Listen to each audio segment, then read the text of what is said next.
ሰላም ጤና ይስጥልን የተከበራችሁና የተወደዳችሁ የቻናላችን ተከታታዮች እንደምን አላችሁ? ዛሬም እንደተለመደው ለእናንተ ጤና ጠቃሚ ነው ያልነውን አንድ ጤና ነክ ጉዳይ ይዘንላችሁ ቀርበናል።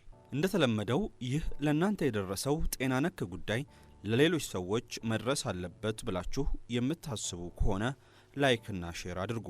ከጤና ጋር ተያይዞ ጥያቄ ካላችሁ ደግሞ በኮሜንት መስጫ ሳጥናችን ላይ ጥያቄያችሁን ልታቀርቡልን ትችላላችሁ። ለቻናላችን አዲስ የሆናችሁ ተከታታዮቻችን ደግሞ ቻናላችንን ሰብስክራይብ አድርጉ እያልን አሁን በቀጥታ ወደ ዛሬው ዝግጅታችን አለፍን። ሁላችንም ያማረና ሰዎች ሲመለከቱት ደስ የሚል ጤናማ ጥርስ እንዲኖረን እንፈልጋለን። አንዳንድ ታዋቂ ሰዎች በተፈጥሮም ባይሆን ከፍተኛ ገንዘብን አውጥተው ጥርሳቸውን ነጭና ያማረ ሲያደርጉ መመልከትም የተለመደ ነው። እንደዛም ሆኖ ግን አብዛኞቻችን እንደ ታዋቂና ዝነኛ ሰዎች ከፍተኛ ገንዘብን አውጥተን ጥርሳችንን የማስነጣት አቅሙ ላይኖረን ይችላል። ዛሬ ግን ጤናማ በሆነ መንገድ እንዴት ጥርሳችንን ነጭና ያማረ ማድረግ እንደምንችል አብረን እንመለከታለን። ላይክ፣ ሼር እና ሰብስክራይብ እያደረጋችሁ እስከ ፍጻሜው አብራችሁን ቆዩ። ወደ ቪዲዮአችን ከመግባታችን በፊት ግን አንድ ነገር መናገር እንወዳለን። ቀጥሎ የምንነግራችሁን ጥርሳችንን ለማንጣት የምንጠቀምባቸውን ዘዴዎች ሁሉንም በአንድ ጊዜ መጠቀም የለብንም። ለኛ ቀላልና የሚስማማ ነው የምንለውን አንዱን መርጠን መጠቀም እንችላለን። ጥርሳችንን ለማንጣት ልንጠቀምበት የምንችለው የመጀመሪያው ዘዴ ከሰል ነው። ከሰል በውስጡ ከፍተኛ የአንቲኦክሲዳንት መጠን እንዳለው ይነገራል።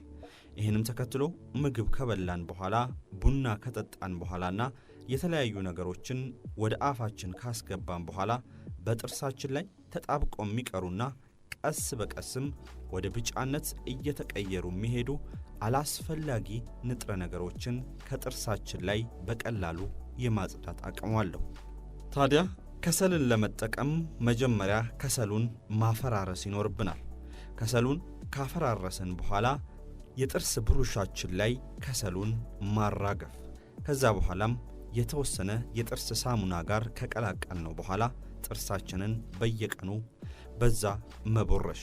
በጥቂት ቀናት ውስጥ በጥርሳችን ላይ ከፍተኛ ለውጥን መመልከት እንጀምራለን። ሌላኛው ጥርሳችንን ለማንጣት የምንጠቀምበት ዘዴ ፓውደር ወተትና የጥርስ ሳሙናን በመቀላቀል መጠቀም ነው። የወተት ተዋጽኦች በተለይም ደግሞ የፈላ ወተት ለጥርሳችን ጥንካሬና ጤንነት እጅግ በጣም አስፈላጊ ነው።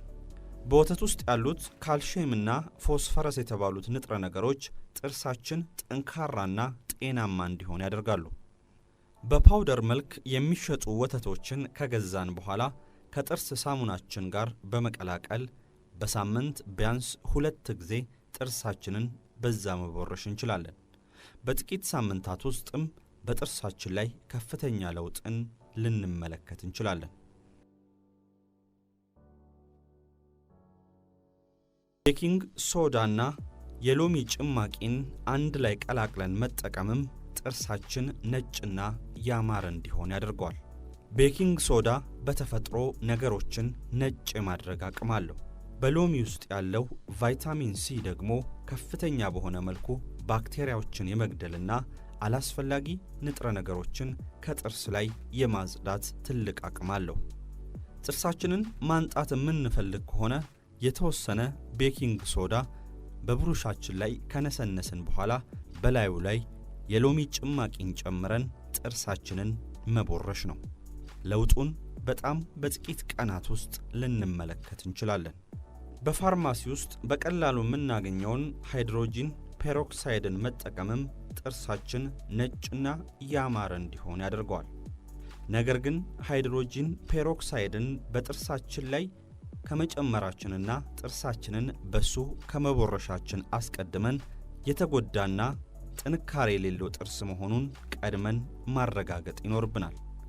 የተጎዳና ጥንካሬ የሌለው ጥርስ ካለን ፈጽሞ ሃይድሮጂን ፔሮክሳይድን መጠቀም የለብንም። ጥርሳችን ጤናማና ያልተጎዳ ቢሆን እንኳን ሃይድሮጂን ፔሮክሳይድን ስንጠቀም ጥንቃቄ ማድረግ ይኖርብናል። ሃይድሮጂን ፔሮክሳይድን በሳምንት ከአንድ ጊዜ በላይ መጠቀም አይመከርም። የባህር ጨው፣ የሎሚ ጁስና የጥርስ ሳሙናን በአንድ ላይ በመቀላቀል መጠቀምም ጥርሳችን ነጭና ያማረ እንዲሆን ያደርገዋል። እነዚህን 3 ንጥረ ነገሮች በአንድ ላይ ከቀላቀልን በኋላ በጥርስ ብሩሻችን ጥርሳችንን መቦረሽ እንችላለን። ጥርሳችንን ከቦረሽን በኋላ ግን ቢያንስ ለ1 ደቂቃ በውሃ ፈጽሞ መታጠብ የለብንም።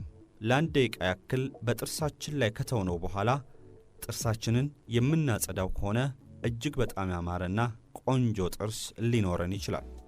የሎሚ ጭማቂን ከውሃ ጋር ቀላቅሎ መጠቀምም ጥርሳችን ነጭና ያማረ እንዲሆን ያደርገዋል።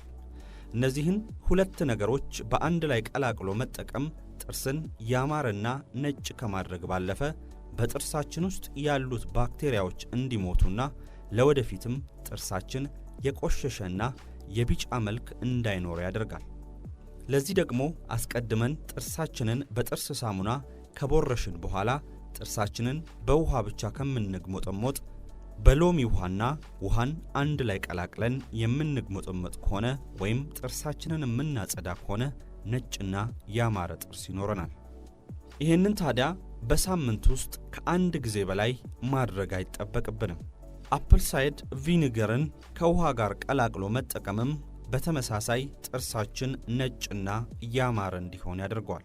አፕል ሳይድ ቪኒገር እንደ ሎሚ ሁሉ በጥርሳችን ውስጥ ያሉ አላስፈላጊ ባክቴሪያዎችን በመግደል ጥርሳችን ንጹህና ጤናማ እንዲሆን የማድረግ አቅም አለው።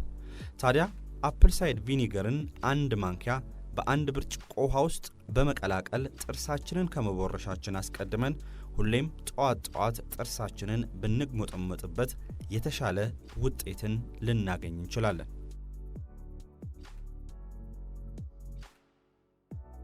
አብዛኞቻችን ስትሮቤሪ ጣፋጭ፣ ጤናማና ለሰውነታችንም ተስማሚ ፍራፍሬ እንደሆነ እናውቃለን። አብዛኞቻችን ግን ጥርሳችንን ለማንጣት ስትሮቤሪን መጠቀም እንዳለብን አናቅም።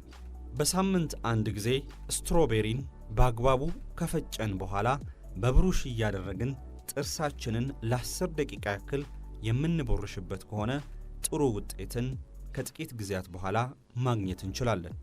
ከቤኪንግ ሶዳ አሊያም ደግሞ ከጥርስ ሳሙና ጋር ስትሮቤሪን እየቀላቀለን መጠቀምም የተሻለ ውጤትን እንድናገኝ ያደርገናል። የባህር ጨው፣ ቤኪንግ ሶዳና የሎሚ ጭማቂን አንድ ላይ ቀላቅሎ መጠቀምም ጥርስን ነጭ ከሚያደርጉ ነገሮች ውስጥ አንዱ ነው። ከላይ እንዳነሳነው እነዚህ 3 ነገሮች ጥርስን ለማንጣት እጅግ አስፈላጊ ናቸው። ታዲያ እነዚህን 3 ነገሮች በተለያየ ጊዜ በመጠቀም ውጤትን መመልከት እንችላለን። ነገር ግን ደግሞ አንድ ላይ 3ቱን ቀላቅለን የምንጠቀም ከሆነ የተሻለ ውጤትን በፍጥነት የመመልከት እድላችን ከፍ እያለ ይሄዳል። እነዚህን 3 ንጥረ ነገሮች አንድ ላይ ቀላቅለን ለ4 እስከ 5 ደቂቃ ጥርሳችንን የምንቦርሽ ከሆነ ወዲያውኑ ለውጥ መመልከት እንጀምራለን። ጥርሳችን ወዲያው ነጭ መሆን ይጀምራል። ለተወሰኑ ቀናትም ጥርሳችን ነጭ ሆኖ ይቆያል። ነገር ግን ይህንን ማድረግ ያለብን ቢያንስ በወር 1 ጊዜ ብቻ ነው። ከዛ ውጪ ባሉት ጊዜያቶች ውስጥ ግን ጥርሳችንን በሌሎች ነገሮች በመጠቀም ንጣቱን ጠብቆ እንዲቆይ ማድረግ አለብን። የተወደዳችሁናም የተከበራችሁ የቻናላችን ተከታታዮች የዛሬው ቪዲዮአችን በዚህ ተጠናቋል። ለቻናላችን አዲስ ከሆናችሁ ሰብስክራይብ ማድረግ እንዳትረሱ። ይህ ለእናንተ የደረሰው ጤና ነክ ጉዳይ ደግሞ ለሌሎች ሰዎች መድረስ አለበት ብላችሁ የምታስቡ ከሆነ ላይክና ሼር አድርጉ። በሌላ ጊዜ በሌላ ጥንቅር እስክንገናኝ ሰናይ ጊዜ